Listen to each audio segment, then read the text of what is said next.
அனைவருக்கும் வணக்கம்.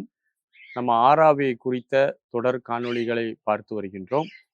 ஆறாவிற்கு நிறம் உண்டா என்ற ஒரு கேள்வி.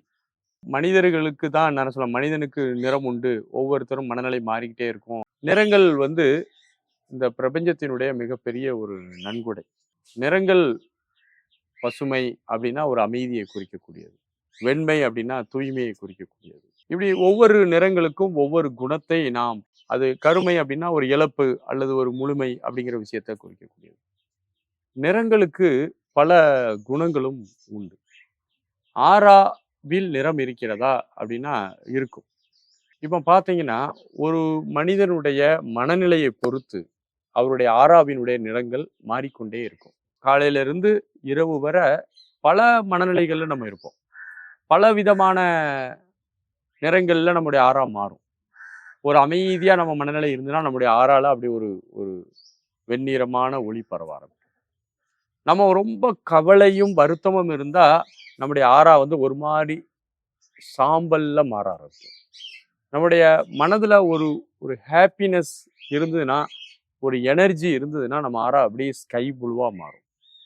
மனதுல கோபமும் அதிகப்படியான எரிச்சல் உணர்வும் இருந்ததுன்னா நம்ம ஆறா ரெட்டிஷா மாறும். ஒருத்தர் காமம் உணர்வு அதிகமாக இருக்கும்போது ஆறா ரெட்டிஷா மாறும். ஒருத்தருக்கு ஒரு இரக்க உணர்வு வரும்போது அவர் ஒளி பொருந்திய வெண்ணிற ஆறா அவருடைய உடல்ல வரும். ஒருத்தர் இறை உணர்வு மனதை கடந்த நிலையில பிராக்டிஸ் பண்ணார்னா அவருக்கு பிங்க் கலர்ல கோல்டன் கலர்ல அவருடைய ஆறா மாறும். ஸோ ஒவ்வொருவருடைய மனநிலையை பொறுத்து ஆறாவினுடைய தன்மை மாறிக்கொண்டே இருக்கும். இந்த ஆறாவை நம்ம எப்படி மாறுது அப்படின்னு ஊர்ஜிக்க முடியுமா அப்படின்னா, சாதாரண மனிதர்கள் தன்னுடைய கண்களால் உற்று அறியக்கூடிய விஷயம் ஆறா கிடையாது. அதுக்கு ஒரு விசேஷ திறமை உடையவர்கள் அல்லது அதீத புலன்கடந்த உணர்வுகளை அறியக்கூடிய இன்டலெக்சுவல் பீப்புளால உணர முடியும். அதாவது ஞான திருஷ்டி அப்படிம்பாங்க. ஞான திருஷ்டி உடையவர்கள் இதை கண்டிப்பாக இதை அறிந்து கொள்ள முடியும். ஆறாவினுடைய நிறங்களை வைத்து ஒருத்தருடைய குணங்களை நாம் கண்டுகொள்ள முடியும். ஆறாவினுடைய வலிமையை வைத்து அவருடைய மனநிலையை கண்டுகொள்ள முடியும். ஆகவே ஒருவருடைய ஆறா என்பது அவரவர் மனநிலைக்கு ஏற்றாற்போல மாறுபடும். இது ஒரு வகையான கேட்டகரி. இன்னொரு கேட்டகரி எப்படின்னா, ஒருவரின் ஆழ்ந்த பதிவுகளின் அடிப்படையில அவருடைய கர்மிக்ல அவருடைய பதிவுகள், உணர்வு, உணர்ச்சிகள் பேஸ் எப்படி இருக்கு, அவருடைய பெர்மனண்டான கேரக்டர் அப்படிங்கும் போது நீங்க ரொம்ப கவனிச்சு பார்க்கணும். ஒருவருடைய பழக்கம் வழக்கமாக இருந்து அந்த வழக்கமே அவருடைய ஒழுக்கமாக மாறும்.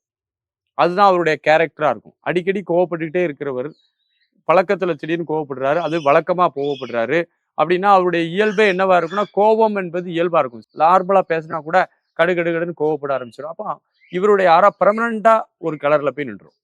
அது சேஞ்ச் ஆகுறது கஷ்டம். அதுதான் ஹீலிங் நமக்கு தேவைப்படுதுங்கிறோம். ஒருவருடைய பழக்கம் வழக்கமாக மாறி அதே வழக்கம் அவருடைய கேரக்டராக, ஒழுக்கமாக, இயல்பாக மாறும்போது ஆறா நிரந்தரமாக சில நிறத்தை பெற்று விடுகின்றது.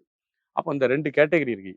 மாறிக்கொண்டே இருக்கக்கூடிய மனதின் தன்மையினால் ஆறா மாறுவது, நிரந்தரமான சில கேரக்டர்ஸ் இருக்கும்போது அந்த ஆறாவினுடைய பேஸ் ஸ்ட்ராங்கா மாற ஆரம்பிச்சிடும். ஒரு ஸ்ட்ராங் இருக்கும், ஆறாவினுடைய தன்மையில கொஞ்சம் கொஞ்சம் சின்ன சின்ன சேஞ்சஸ் உருவாகிடும். ஆகவே ஆறா என்பது நிறங்களை உடையது. அந்த நிறங்களை இன்னும் கொஞ்ச நாள் கழிச்சு இன்னும் விஞ்ஞானம் அடுத்த ஒரு பரிமாணத்தை எட்டும் போது இந்த ஆறாவை போட்டோ எடுத்து கையில கொடுக்கக்கூடிய அளவு வந்துடும். இப்போ கெர்லியன் போட்டோகிராஃபி மூலமா ஓரளவு அறிந்து கொள்ள முடிகிறது. இன்னும் நுட்பமான நுண் கருவிகளை கண்டுபிடிக்கும் போது ஆறாவினுடைய நிறத்தை நாம் கண்டிப்பாக பார்க்க முடியும். ஆறாவினுடைய நிறத்தை வைத்து மனதினுடைய தன்மைகளை கண்டுபிடிக்க முடியும். ஆறாவில் நிறத்தை மாற்றுவதன் மூலமாக ஒருவருடைய மனநிலையை மாற்ற முடியும் என்ற விஞ்ஞானம் எல்லாம் இன்னும் சிறிது காலத்துல உங்களுக்கு வர தொடங்கும். அந்த அறிவியலுக்குள்ள நம்ம போகும்போது சைக்காலஜிக்கல் ட்ரீட்மெண்ட் மிக எளிமையான முறையில மாற ஆரம்பிக்கும். அனைவருக்கும் வாழ்த்துக்கள். நன்றி, வணக்கம்.